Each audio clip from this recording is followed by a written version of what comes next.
The fluorescent lights hummed overhead in the briefing room at Naval Base Coronado, casting harsh shadows across the faces of 37 sailors seated in neat rows. Lieutenant Marcus Brennan stood at the front, his uniform crisp, his posture rigid, his eyes scanning the room with the kind of authority that came from 8 years of service and an unshakable belief in his own importance. He clicked to the next slide of his presentation on new security protocols, barely glancing at the screen behind him. He'd given this briefing a dozen times before, and his confidence bordered on arrogance. In the third row, Chief Petty Officer Sarah Chen sat quietly, taking notes. She was 32 years old, average height, with dark hair pulled back in a regulation bun. Nothing about her appearance suggested anything remarkable. She wore the standard Navy working uniform, no different from anyone else in the room. Her expression was calm, attentive, professional. She had arrived at the base 3 days earlier with transfer papers that listed her as an administrative specialist assigned to logistics coordination. Her personnel file was thin, unremarkable, showing a career spent mostly in support roles at various installations. To anyone who bothered to look, Sarah Chen was exactly what she appeared to be: another sailor doing her job, following orders, staying out of trouble. But appearances, as they say, can be deceiving. Lieutenant Brennan was in the middle of explaining proper identification procedures when a young seaman in the front row raised his hand with a question. The lieutenant answered curtly, then continued.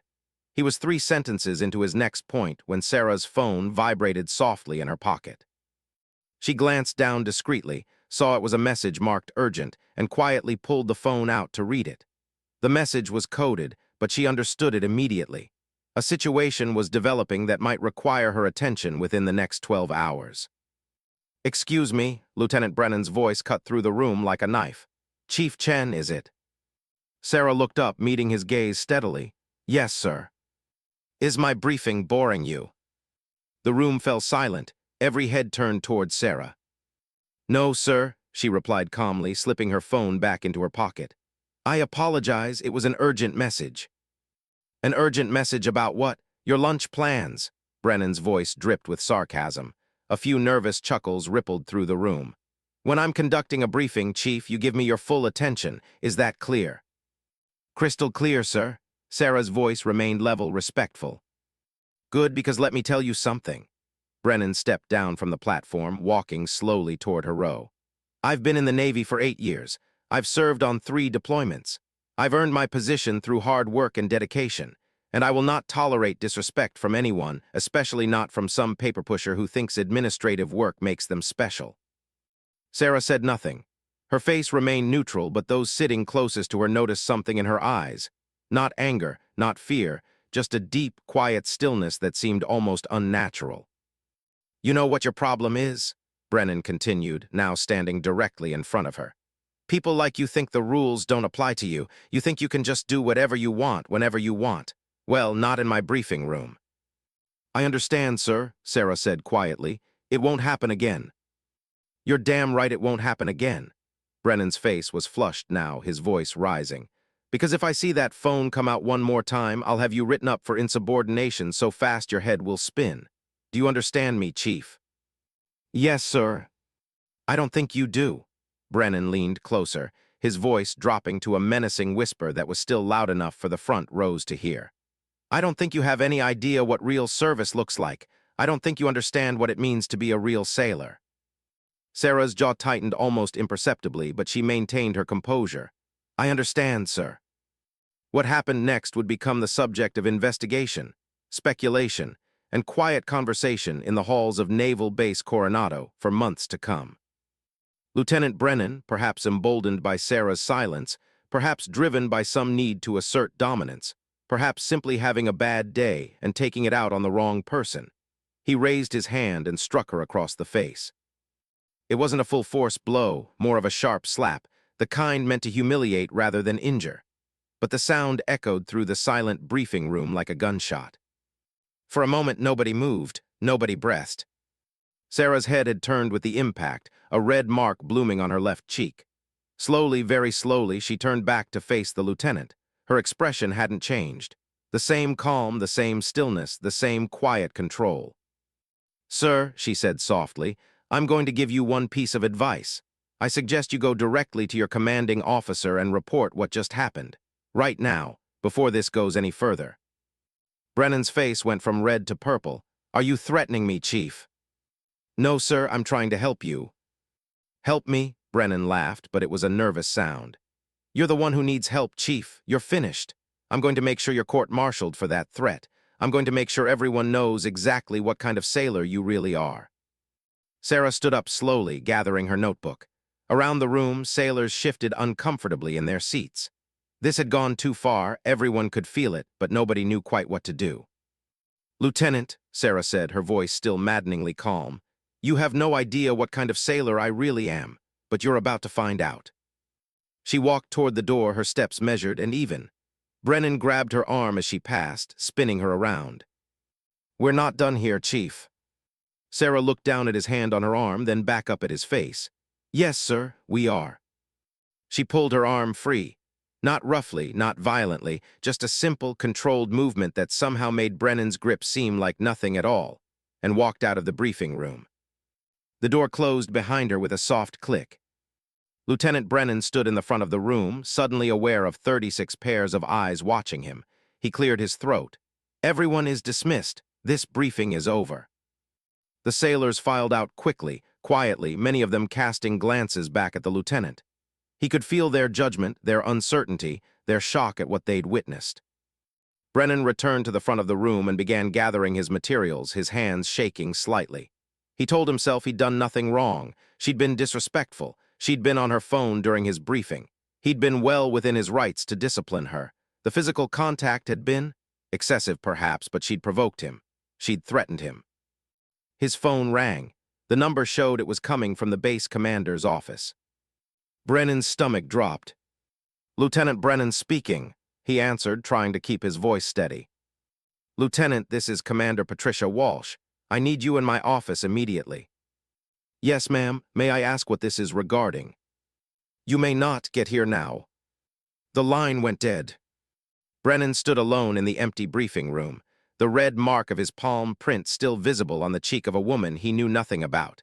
And for the first time, a cold finger of real fear traced its way down his spine. What had she meant when she said he had no idea what kind of sailor she really was? In her temporary quarters, Sarah Chen sat on the edge of her bed, holding an ice pack to her cheek. Her phone buzzed with another coded message.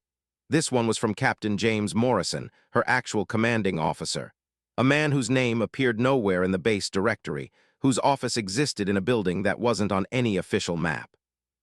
The message was brief: status. Sarah typed back, compromised. Brennan struck me during briefing. 40 witnesses, recommend extraction and reassignment. The response came within seconds. Negative, maintain cover. Situation being handled at command level. Your mission remains active. Sarah sighed and set down the phone. She'd been undercover before, had maintained false identities in far more dangerous situations than a Navy base in California. But this was different. This was supposed to be easy, a simple intelligence-gathering operation, watching for potential security breaches, identifying weak points in base protocols. Nothing that should have attracted any attention at all. And now some lieutenant with an ego problem had literally slapped her in the face in front of 36 witnesses. She looked at herself in the small mirror above the sink. The red mark was already fading. It would be gone by morning. She'd taken worse hits during SEAL training, during combat operations in places the American public would never hear about. A slap from an angry lieutenant barely registered on the scale of things she'd endured. But it changed everything. Commander Patricia Walsh's office was on the 3rd floor of the administrative building, with windows that looked out over the parade ground where young sailors ran morning drills. She was 53 years old, with silver-streaked hair and eyes that missed nothing. She'd spent 30 years in the Navy, working her way up from enlisted ranks to her current position, and she had exactly zero tolerance for nonsense. When Lieutenant Brennan entered her office, he found he wasn't alone. Captain Richard Foster, the base's executive officer, stood by the window, and seated in one of the chairs facing the commander's desk was Master Chief Daniel Rodriguez, the senior enlisted advisor. The presence of such high-ranking officers for what should have been a simple disciplinary matter made Brennan's blood run cold. "Sit down, Lieutenant," Commander Walsh said, her voice neutral. Brennan sat. I'm going to ask you a question, Walsh continued, and I want you to think very carefully before you answer. What happened in the briefing room 45 minutes ago? Brennan swallowed hard. Ma'am, I was conducting a mandatory security briefing when Chief Chen showed disrespect by using her phone during my presentation. When I corrected her, she became insubordinate and threatened me. In the heat of the moment, I used physical contact to maintain discipline. I realize now that was inappropriate, and I'm prepared to accept whatever counseling or retraining you feel is necessary. The silence that followed his explanation was deafening. Captain Foster turned from the window. You struck her. Sir, You struck an enlisted sailor across the face in front of 40 witnesses. Is that correct? It was more of a disciplinary gesture, sir. Did your hand make contact with her face? Brennan's voice came out smaller than he intended. Yes, sir. Commander Walsh opened a folder on her desk. Lieutenant, I'm going to read you something. This is from the sworn statement of Petty Officer James Mitchell, who was seated 2 rows behind Chief Chen. She pulled out a sheet of paper. The lieutenant walked up to Chief Chen and started yelling at her about her phone. She apologized and stayed calm the whole time. Then he slapped her across the face. I couldn't believe what I was seeing. She didn't fight back or anything. She just told him to report to his co, and he grabbed her arm when she tried to leave. Walsh set down the paper and pulled out another one. This is from Seaman Recruit Lisa Torres. Chief Chen was totally respectful the whole time. The lieutenant seemed like he was looking for a reason to go after her. When he hit her, I thought I was going to be sick. She took it without even flinching. She continued pulling out statements, reading excerpts. Each one was consistent. Each one made Brennan look worse. Ma'am, Brennan said desperately, I understand how this looks, but you have to understand, she was being disrespectful. She was on her phone during a mandatory briefing, and then she threatened me. What were her exact words? Master Chief Rodriguez asked. It was the first time he'd spoken. She said I should report to my commanding officer before things went further. And then she said I had no idea what kind of sailor she really was, and that I was about to find out. That's a clear threat, Master Chief. Rodriguez exchanged a glance with Commander Walsh. Lieutenant Brennan, Walsh said slowly, do you know who Chief Petty Officer Sarah Chen is? She's an administrative specialist. Logistics coordination, just transferred in 3 days ago.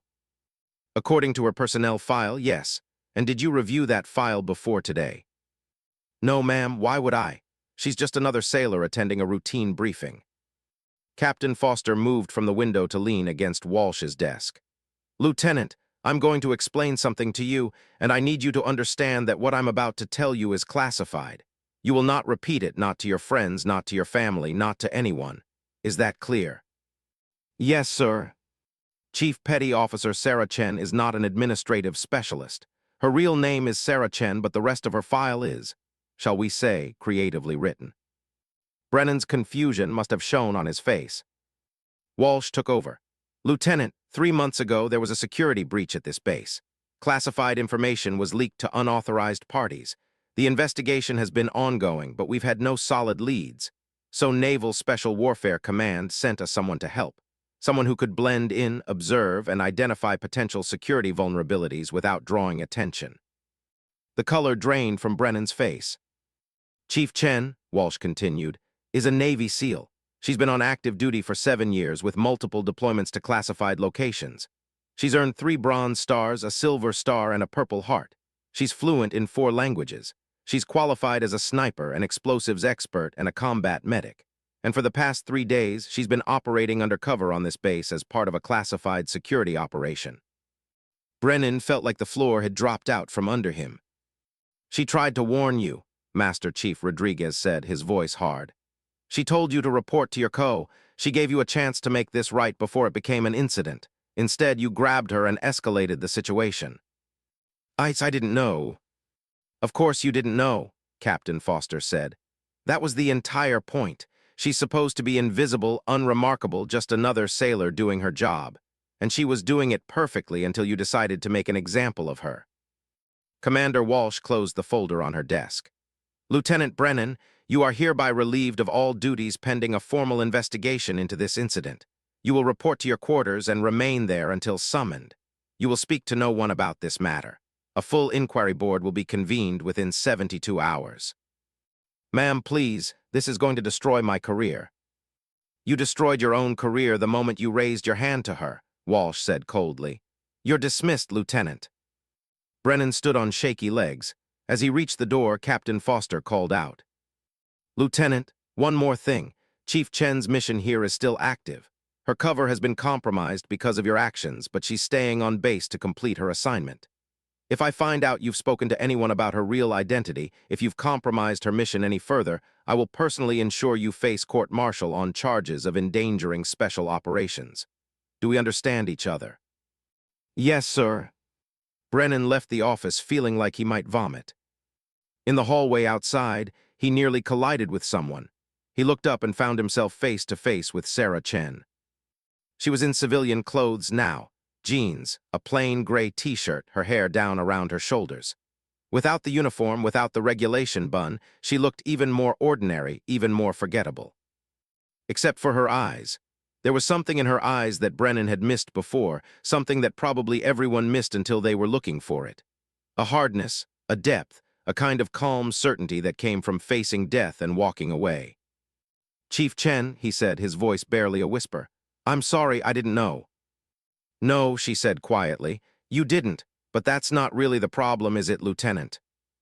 I don't understand. You didn't hit me because you thought I was a SEAL. You hit me because you thought I was just an administrative specialist, just a paper pusher, just someone you could push around to make yourself feel important. She tilted her head slightly, studying him. Tell me something, Lieutenant. Would you have done that if I'd been a man? Brennan opened his mouth, but no words came out. That's what I thought, Sarah said. She stepped past him, then paused. For what it's worth, I hope the inquiry board goes easy on you. Everyone makes mistakes. The question is what you learn from them. She walked away down the hall, leaving Brennan standing alone, his career in ruins, his certainty shattered, his understanding of his own behavior suddenly called into question. That evening, Sarah sat in the office that didn't officially exist, in the building that wasn't on any maps, across the desk from Captain James Morrison.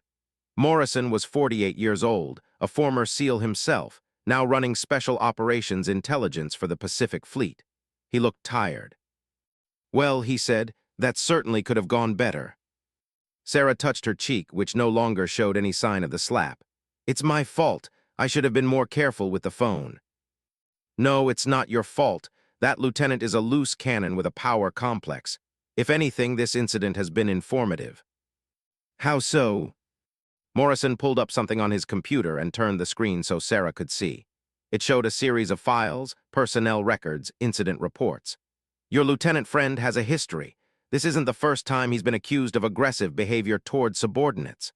3 previous complaints, all filed by female sailors, all dismissed or explained away. Sarah leaned forward, scanning the records. Why wasn't he disciplined? Good question, and here's where it gets interesting. Morrison clicked to another file. All 3 complaints were handled by the same administrative officer, Lieutenant Commander Gerald Markson, who, according to our investigation, has been accessing classified files without authorization for the past 6 months. Understanding dawned on Sarah's face. Markson is our leak. We think so, we just can't prove it yet. But this incident with Brennan might have given us an opportunity. I'm listening. Markson and Brennan are friends. They served together on the USS Nimitz 3 years ago. If Brennan is scared enough, desperate enough, he might reach out to Markson for help. And if he does, we can monitor the communication and potentially gather evidence. Morrison nodded. You're officially compromised as far as your cover goes, but only to the command staff and the witnesses from that briefing room. Everyone has been ordered not to discuss the incident. As far as the rest of the base knows, you're still just Chief Chen from logistics. So I stay. You stay, but we're pulling you off passive observation. You're going active. I want you to get close to Markson, figure out what he's doing with those classified files and who he's selling them to. Sarah sat back in her chair. Captain, with all due respect, after what happened today, I'm not exactly invisible anymore. People are going to be watching me. Good, Morrison said. Let them watch. Let them see a sailor who got mistreated by a superior officer, who's maybe a little angry, a little disillusioned. Let them see someone who might be vulnerable to recruitment by someone offering sympathy and understanding. Sarah understood immediately. You want me to let Markson think he can flip me? Everyone knows what Brennan did to you now. The story is already spreading through the base, even if they don't know the classified details. You're the victim here. If Markson is smart, he'll see an opportunity. Someone who's been wronged by the system, someone who might be willing to step outside the rules. That's a dangerous game, Captain. All our games are dangerous, Chief. That's why they send us to play them. The next morning, Sarah reported to her cover assignment in the logistics office. The office was a maze of cubicles and filing cabinets, staffed by 24 sailors pushing paper and managing supply chains. Her supervisor, a weathered chief warrant officer named Helen Garcia, looked up when Sarah entered. Chief Chen, Garcia said, her voice neutral. We weren't sure you'd be coming in today. Why wouldn't I, ma'am? Garcia gestured to her private office, a glass-walled corner space barely bigger than a closet. Sarah followed her in, and Garcia closed the door. Everyone's heard about what happened yesterday, Garcia said quietly. About Lieutenant Brennan, are you okay? Sarah appreciated that Garcia didn't dance around it. I'm fine, ma'am. It was just an unfortunate incident. Chen, I've been in the Navy for 23 years. I've seen a lot of unfortunate incidents. What happened to you was assault. You have every right to press charges. The matter is being handled by the command staff, ma'am. I'm content to let them deal with it. Garcia studied her for a long moment. You're tougher than you look, you know that. Thank you, ma'am. All right, well, if you need anything, time off, counseling, whatever, you let me know.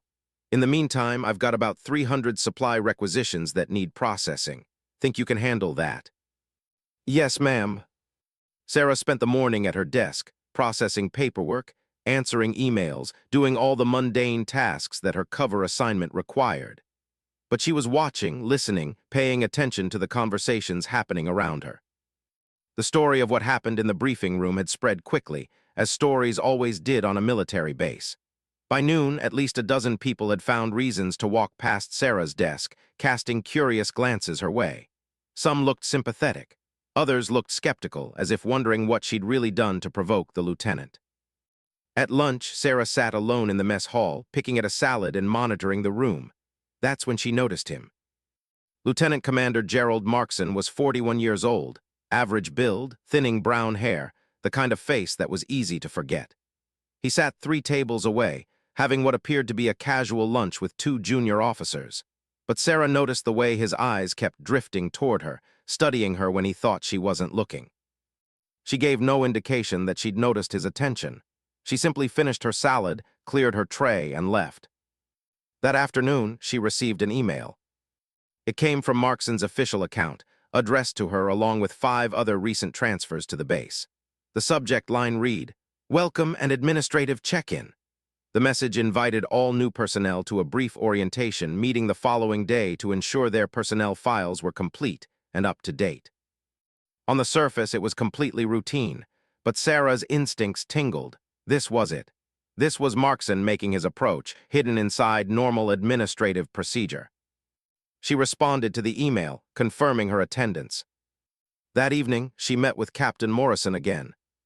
"He's moving fast," Morrison said, reading her report. "Faster than I expected." "Maybe he sees an opportunity he can't pass up," Sarah suggested.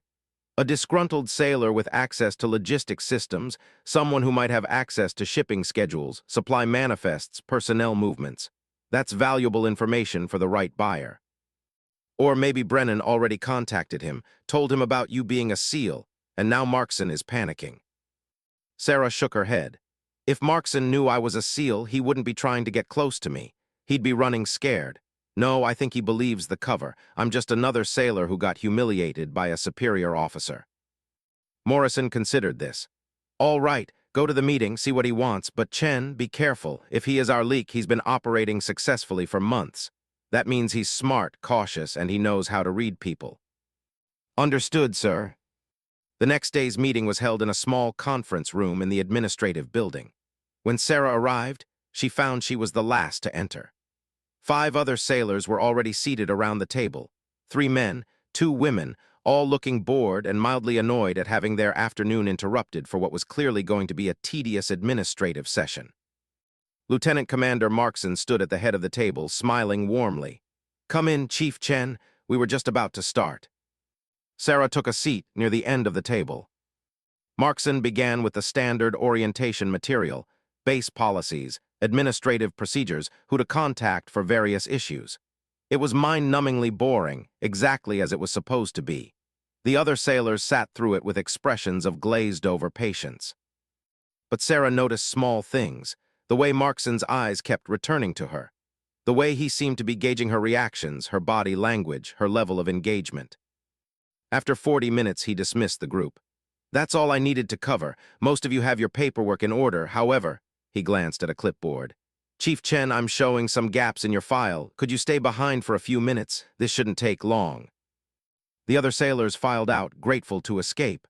Sarah remained seated. When the door closed behind the last person, Markson's smile shifted slightly. It remained friendly, but there was something more calculated behind it now. Chief Chen, he said, sitting down across from her. First, let me say that I was very sorry to hear about what happened with Lieutenant Brennan. That kind of behavior is absolutely unacceptable. Thank you, sir. The command staff is handling it. Yes, I'm sure they are. Still, it must have been quite upsetting for you. Sarah gave a small shrug. I've dealt with worse. Have you? Markson leaned back in his chair, studying her. You know, I took the liberty of reviewing your file more carefully. You've been in the Navy for 7 years, but you've moved around quite a bit. 6 different duty stations. That's unusual. I go where I'm needed, sir. Of course, and your evaluations are all solid, if not spectacular. Competent, reliable, follows orders. The kind of sailor who does her job without making waves. He paused. And yet, you found yourself in the middle of quite a wave yesterday, didn't you? Sarah kept her expression neutral. I wouldn't say that, sir. I just happened to be in the wrong place at the wrong time. Or maybe the right place at the right time, depending on how you look at it. Markson smiled. You know what I find interesting, Chief? How you handled yourself. According to the reports I've heard, Lieutenant Brennan struck you in front of 40 witnesses and you didn't fight back. You didn't yell. You just took it and walked away. That shows remarkable self-control. There's no point in making a bad situation worse, sir. No, there isn't, but it also makes me wonder. He leaned forward slightly. It makes me wonder if maybe you're someone who understands that sometimes the official channels aren't the best way to handle things. Sometimes you have to work outside the system to get what you need. There it was, the opening subtle but clear. Sarah let a moment of silence stretch between them before responding. I'm not sure I follow you, sir. Let me be blunt, Chief. You've been treated unfairly. The Navy is supposed to be better than what happened to you yesterday, but the truth is, incidents like this happen more often than anyone wants to admit. Good sailors get overlooked, mistreated, passed over for promotion because they don't play the political games. Does that sound familiar? Sarah allowed a hint of bitterness to creep into her voice. Yes, sir, it does. I thought it might. You see, I've been in the Navy for 18 years, and I've seen talented people get crushed by the system. People who deserved better. And I've learned that sometimes if you want to get ahead, if you want to get what you've earned, you have to be willing to be flexible. Flexible how, sir? Markson stood and walked to the window, looking out over the base. You work in logistics, Chief. You see a lot of information flow through your office. Shipping schedules, supply manifests, personnel movements. That's valuable information, especially to people who know how to use it properly. Sarah's pulse quickened, but she kept her voice steady. Are you asking me to share classified information, sir? Classified? Markson turned back to her, looking surprised. No, nothing like that. I'm talking about routine administrative data. The kind of thing that's not really secret, but also isn't widely distributed. Information that might be useful to, say, private contractors who need to coordinate their operations with Navy activities. Private contractors, sir? Defense industry consultants, shipping coordinators, that sort of thing. Completely legitimate businesses that work with the Navy but sometimes need better information flow than the official channels provide. He walked back to the table and sat down. I occasionally facilitate those information exchanges. It helps keep things running smoothly, and it can be quite lucrative for the people who assist me. Sarah let herself look interested. How lucrative are we talking about, sir? Markson smiled. Enough to make your mistreatment yesterday feel like a distant memory. Enough to give you some financial security, some independence. Enough to make you feel like your service actually means something. For a moment, Sarah considered her response.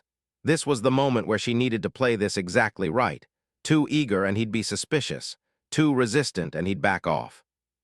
"Sir," she said slowly, "I need to think about this. What you're describing sounds like it might be crossing some lines." "That's wise," Markson said, nodding approvingly. "You should think about it, take a few days, consider your options, consider what the Navy has really done for you versus what it could do for you if you're willing to be smart about things." He pulled a card from his pocket and slid it across the table. It had a phone number written on it, nothing else. "When you're ready to talk more, call that number. We'll meet somewhere off base, somewhere private, and I'll explain exactly how this works." Sarah took the card, studying it. "And if I decide I'm not interested?" "Then we never had this conversation and life goes on as normal. No pressure, Chief. I'm just offering you an opportunity." He stood, signaling the meeting was over. "But I will say this. Opportunities like this don't come around often. The people I work with are very selective about who they bring into their circle. The fact that I'm offering this to you should tell you something." Sarah stood as well. "I'll think about it, sir." "That's all I ask." She left the conference room with the card in her pocket, her mind racing.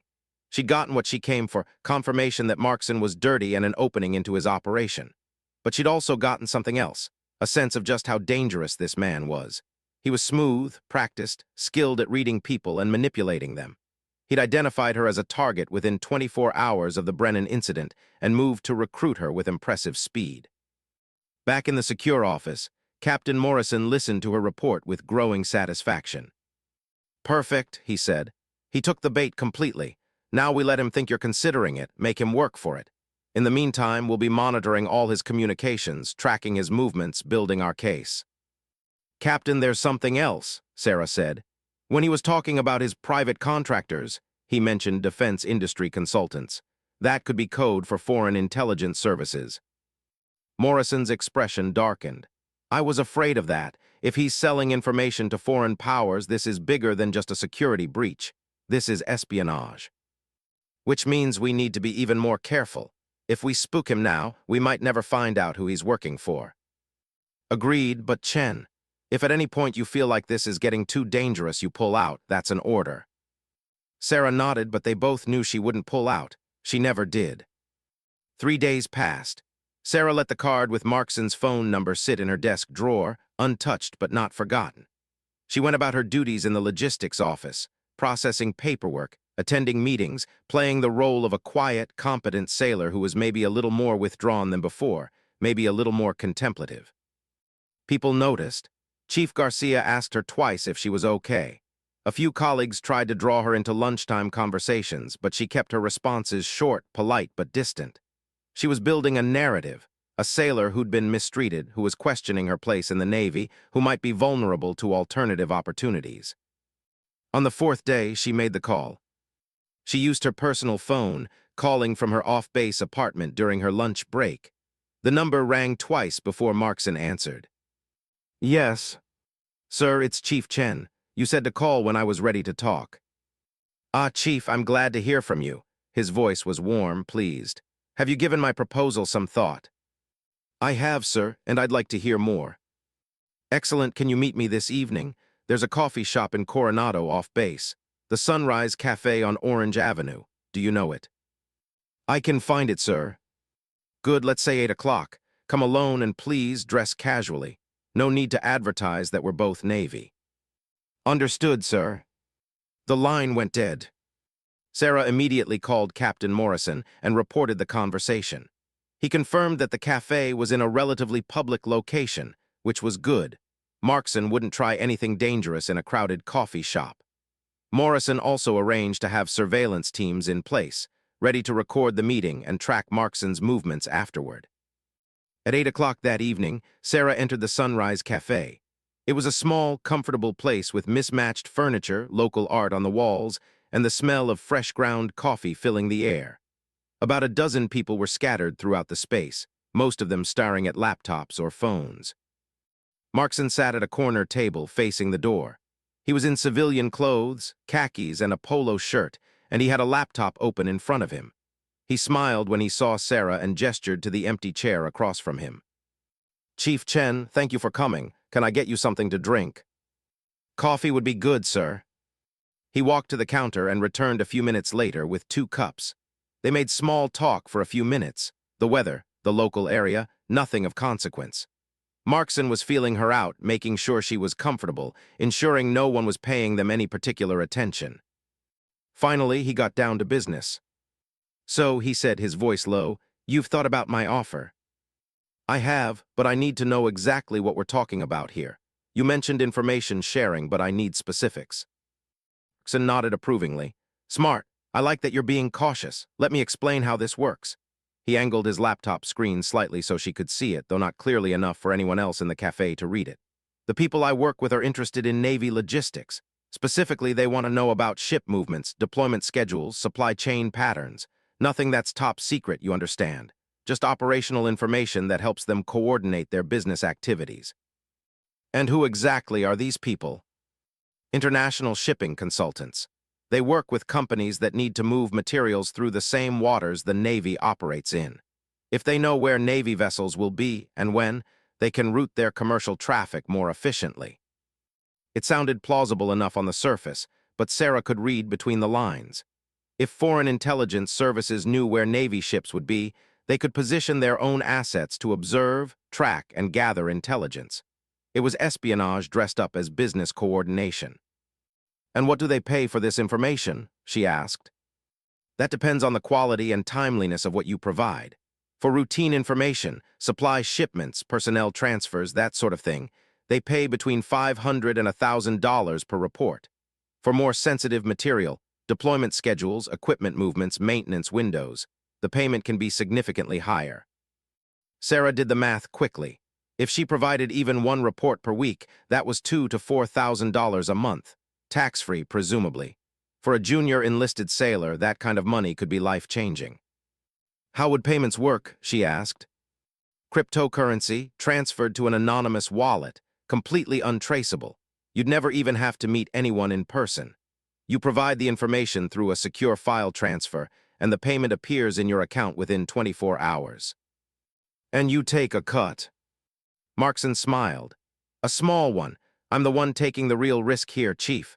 I'm the one who makes the introductions, who vouches for people, who ensures the information is delivered safely. All you have to do is copy some files that cross your desk anyway." Sarah leaned back in her chair, appearing to consider this. In reality, she was noting every detail of the conversation, every word that could be used as evidence later. The surveillance team would have it all on audio, but she needed to push Markson further, get him to reveal more.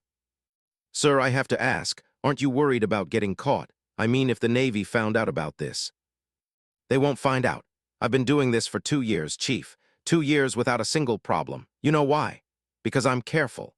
I only recruit people who have real reasons to be dissatisfied with the Navy, people who won't be missed if they keep their heads down and do their jobs. I never take unnecessary risks. And I never, ever provide information that could actually endanger American lives or national security." That last part was almost certainly a lie, but Sarah let it pass.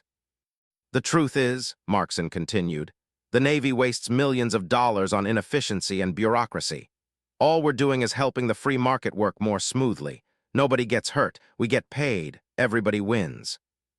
"Except the Navy," Sarah pointed out. "The Navy has been taking advantage of people like you and me for years. I'd say we're just evening the score a little." He closed his laptop and leaned forward.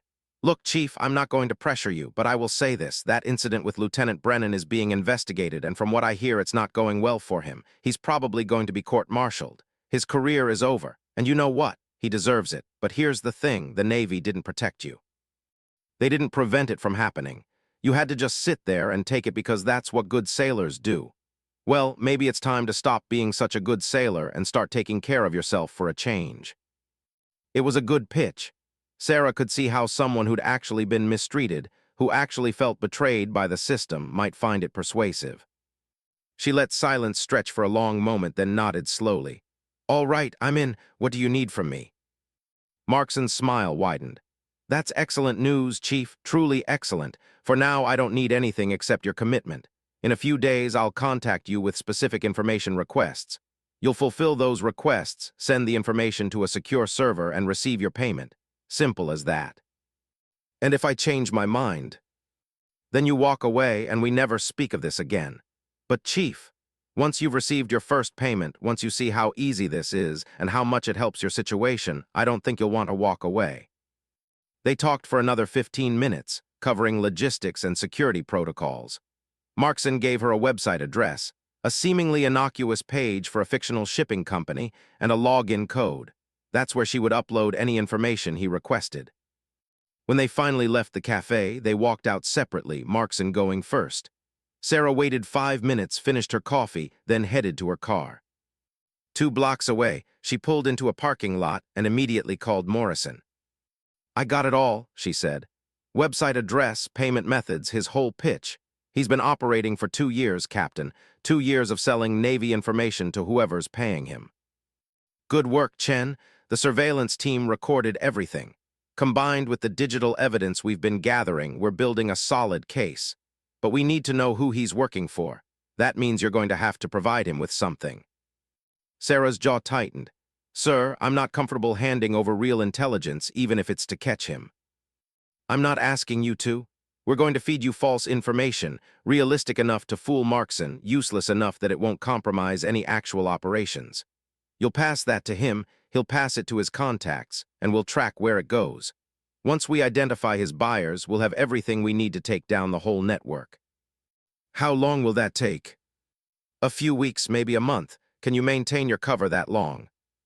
Sarah thought about Lieutenant Brennan, now confined to his quarters awaiting trial. She thought about the 40 sailors who'd witnessed him strike her. She thought about how many other people Markson might have recruited over the past 2 years, how much damage he might have done. "Yes, sir," she said. "I can maintain it." Over the next 3 weeks, Sarah became someone she wasn't. She became a disgruntled sailor who showed up for her shift, did the minimum required work, and spent her off hours alone. She avoided social interactions. She stopped volunteering for extra duties. She let herself look tired, worn down, disappointed.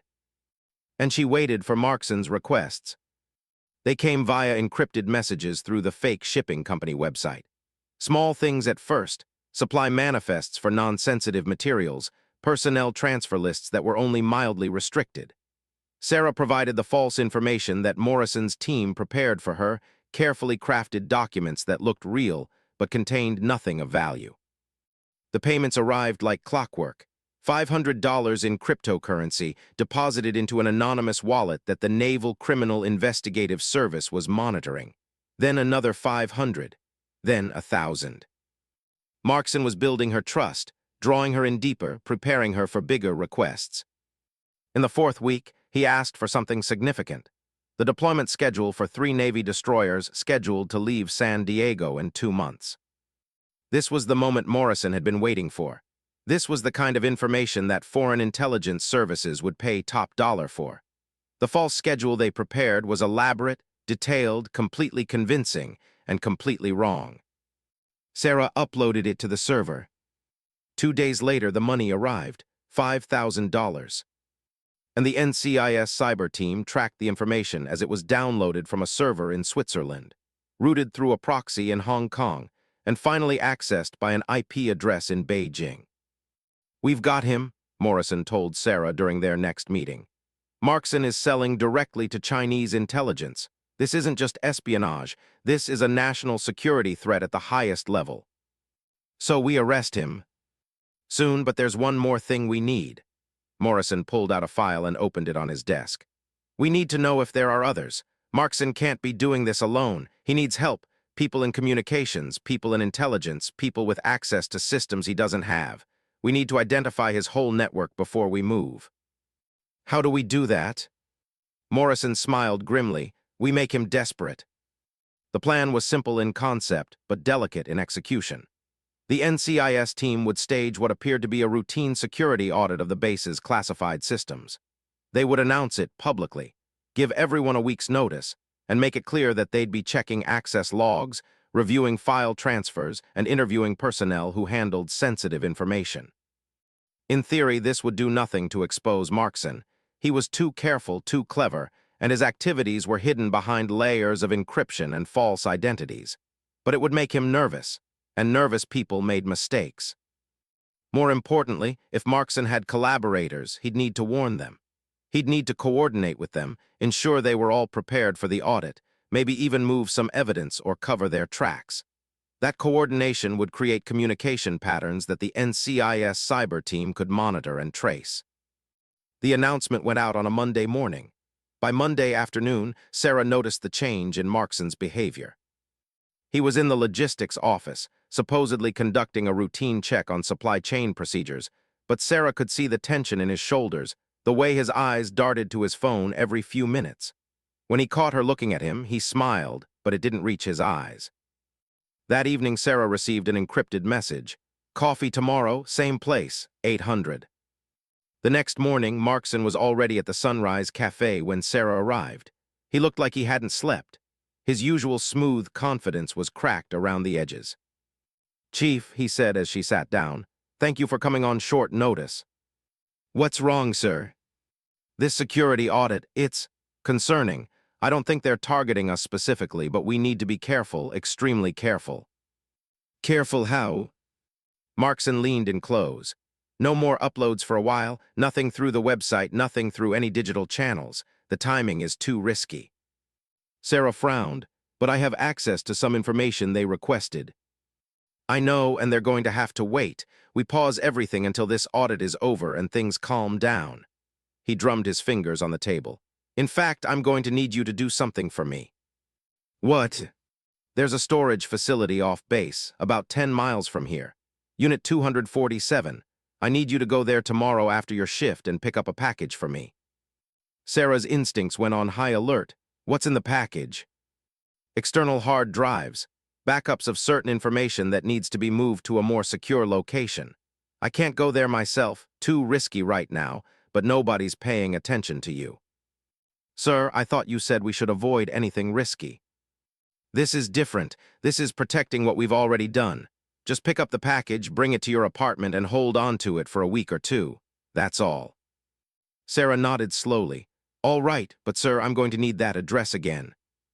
Markson wrote it down on a napkin and slid it across the table. "Tomorrow evening.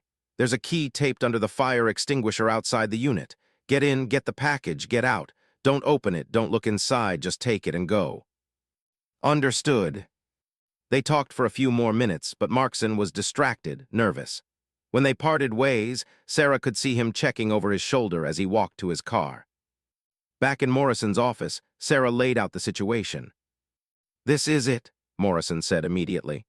"Those hard drives will have everything, evidence of all his transactions, lists of his contacts, maybe even the identities of his collaborators. We need to get to that storage unit before you do. If we raid it, he'll know something's wrong. He'll run." "We're not going to raid it. We're going to surveil it. See who else shows up, who else has access. And while you're there tomorrow picking up that package, we'll have teams in place to follow you, protect you, and grab Markson the moment we have enough evidence." The next evening, Sarah drove to the storage facility in her personal vehicle, a 10-year-old Honda Civic that attracted no attention whatsoever. The facility was one of those sprawling complexes of identical orange units stretching in neat rows, lit by harsh sodium lights that turned everything yellow. She found Unit 247 in the back corner of the facility. As promised, there was a key taped under the fire extinguisher. She opened the unit and flipped on the light. The space was mostly empty except for a small cardboard box sitting in the center of the floor. It was about the size of a shoebox, sealed with packing tape. Sarah picked it up.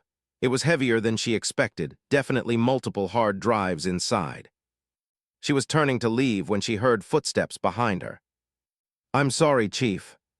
She spun around to find Markson standing in the doorway. He had a gun in his hand, pointed at her chest.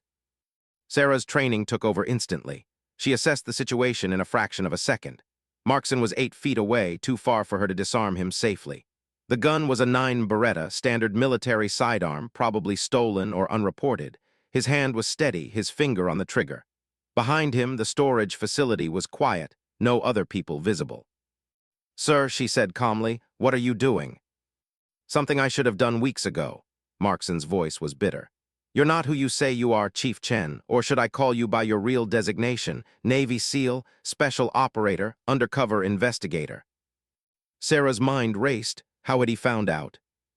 Markson must have read the question on her face. "You think you're the only one with contacts? I made some calls after that incident with Brennan. dug a little deeper into your background, and you know what I found? Nothing, absolutely nothing. Your file is too perfect, too clean. No one has a career that unremarkable, and when I asked around about you, nobody seemed to know anything real. No stories, no history, no details that didn't come directly from that thin little personnel file. Sir, I don't know what you're talking about. Stop, just stop. Markson stepped into the storage unit, keeping the gun trained on her. I'm not an idiot, Chief. I've been playing this game for too long to get caught by some undercover operator. So here's what's going to happen. You're going to tell me exactly who you are, who you're working for, and what evidence you've gathered against me. And then we're going to figure out how to make all of this go away. Sarah set down the box slowly, and if I don't, then I'll shoot you, dump your body in the desert, and disappear to a country that doesn't have an extradition treaty with the United States. I've got enough money saved up from my various activities to live very comfortably for the rest of my life. The only question is whether you live through tonight or not. For a long moment, silence filled the storage unit. Then Sarah smiled. It wasn't a friendly smile. It was the smile of someone who had been waiting for exactly this moment. Lieutenant Commander, she said quietly, you've made several mistakes tonight. First, you assumed I came here alone. Second, you assumed that we didn't know you'd figured out who I was. And third, you just threatened to kill a federal officer while admitting to espionage. So let me tell you what's really going to happen. Markson's eyes narrowed. What? Drop the weapon now. The voice came from behind Markson. He spun around to find 3 NCIS agents in tactical gear, weapons drawn, positioned at strategic points around the storage facility.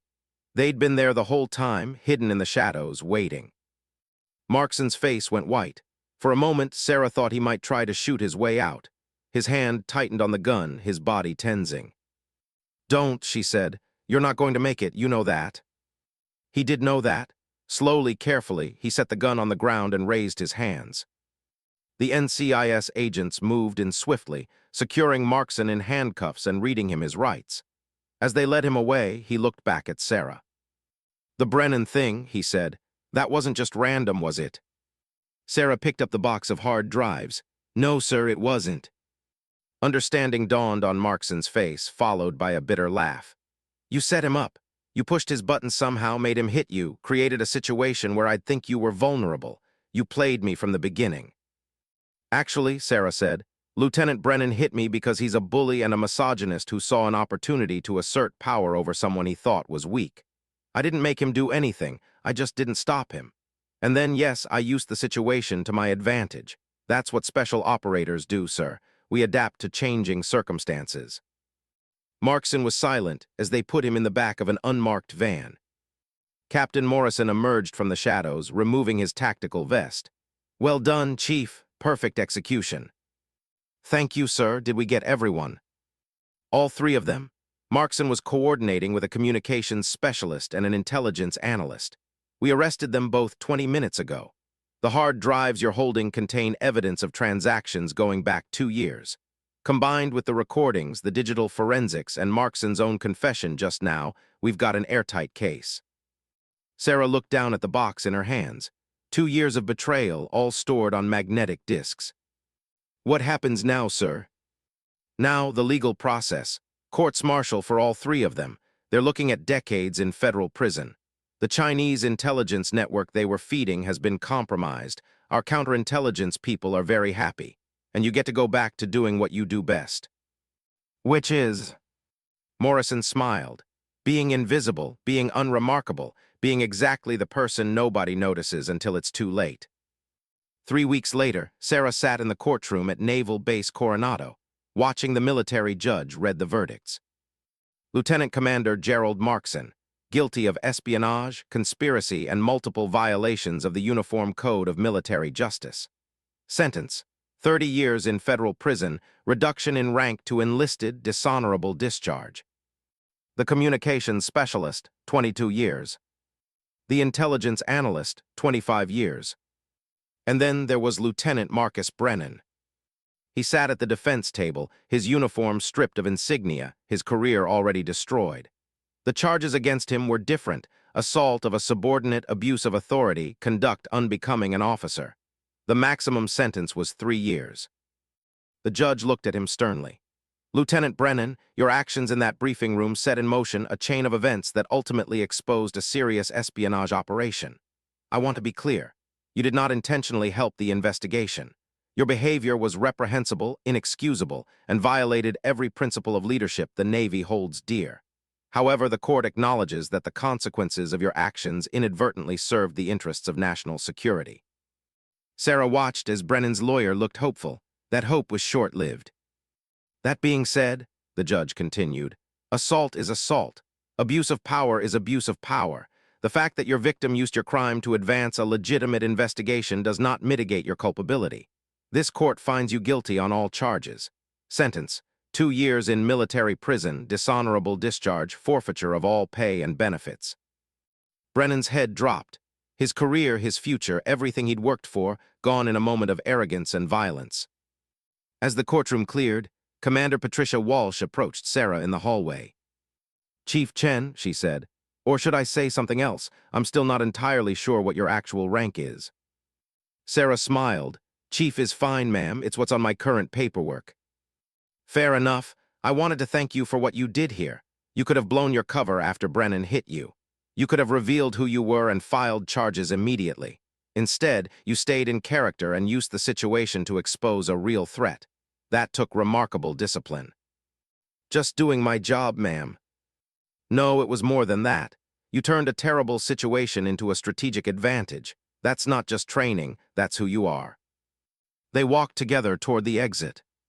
"What happens to you now?" Walsh asked. "Another assignment, another cover identity, another mission," Sarah shrugged. "Same as always."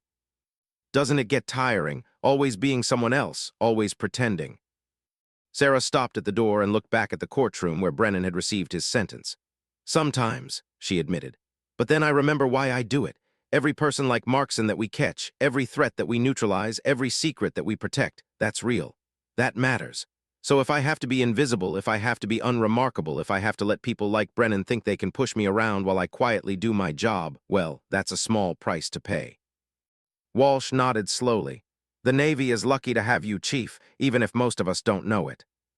"That's kind of the point, ma'am." Sarah walked out of the building into the San Diego sunshine. In her pocket, her phone buzzed with a new message from Captain Morrison. "New assignment. Briefing 800 tomorrow. Norfolk." She allowed herself a small smile. Norfolk, Virginia. Another base, another cover identity, another mission. She was already thinking about who she would need to become next. 6 months later, in a small bar in Virginia Beach, a group of sailors sat together over drinks, telling stories.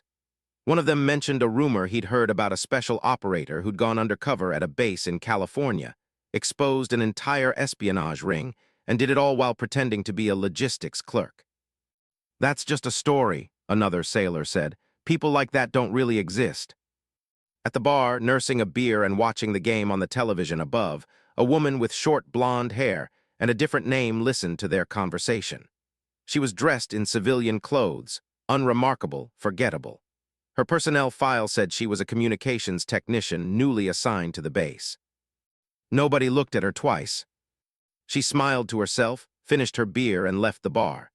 Tomorrow morning, she had a briefing to attend, and somewhere on the base, there was a lieutenant who had a habit of cutting corners on security protocols. Some people never learned. But she was always there, watching, waiting, invisible until the moment she needed to be seen. Because that's what Navy SEALs do. They adapt, they endure, they complete the mission. No matter how long it takes, no matter what it costs, and no matter who underestimates them along the way.